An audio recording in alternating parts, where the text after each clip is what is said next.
Well, next we got coming up a dear friend of mine. We go to Grace Presbyterian Church together, as a matter of fact. I was actually raised a Baptist, but I became a Presbyterian later in life because, well, I was predestined to. But Dave Phillips is our own cowboy poet. Now, Dave is a dear guy, a wonderful friend of mine. I've known him for years upon years, and he is one of the kindest people you'll ever meet. But he can memorize better than anybody I know of. I don't bother about memorizing why. But Dave does, and he puts these cowboy poets to shame that are in the national broadcasting area. So let's welcome to the stage Temple's own cowboy poet, Dave Phillips.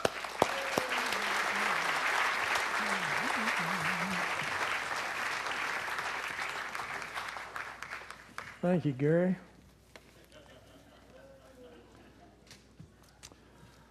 Custom boot designer D.W. Fromer II also writes cowboy poetry, and this is one of his. It's called Big Ed. My tale is in the early years when the century was new, and the rankest thing in the basin was cows and buckaroos. Picture a saloon in Prineville where the liquor's flowing free, and the gamblers deal up faro, and the girls smile easily. It was early on a weekend, 2 or 3 in the afternoon.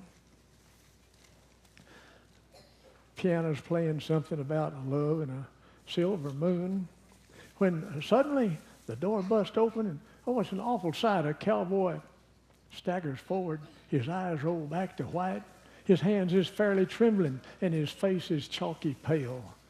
I've come to warn you, Big Ed's coming. I've seen him on the trail. Well, there's a moment of deepest silence, but before the next breath is drawn, that bar clears out like a winter cup after all the coffee's gone. Now the barkeep, fresh from Ireland, stands frozen to the spot, mindful of his recent immigration and now having second thoughts. And the windows begin to rattle and the chairs begin to dance. And that danger hanging in the air has that barkeep in a trance.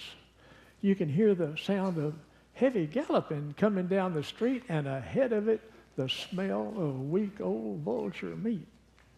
Then, crashing through the swinging doors and tearing out the wall comes a grizzly ridden by a man near 8 feet tall. He's got a rattler for a bullwhip, and he cracks it overhead.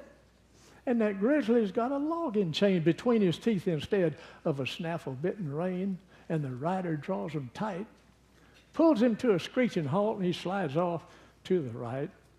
In 2 strides, he's at the rail, and he growls to make his point, "Barkeep, give me whiskey, the best that's in the joint." Well, that Darby man was hiding behind the tavern sink, but now he hastens with a shot glass and pours the man a drink. With a look of raw impatience, the stranger knocks it to the floor, bites the neck off of the bottle, spits it out the door, tilts back the contents and downs it with a swallow. And the look he gives that Irishman is cold and grim and hollow. Well, that barkeep says his rosary. He's thinking about his mother. Nervous courage prompts his lips. Would you care to have another? The stranger turns away in silence and utters not a word, then says, "There ain't no time, son. I'm surprised you haven't heard. If I was you, I'd close this joint and hit my mount a-running. I'm just a step ahead of death. Ain't you heard? Big Ed's coming."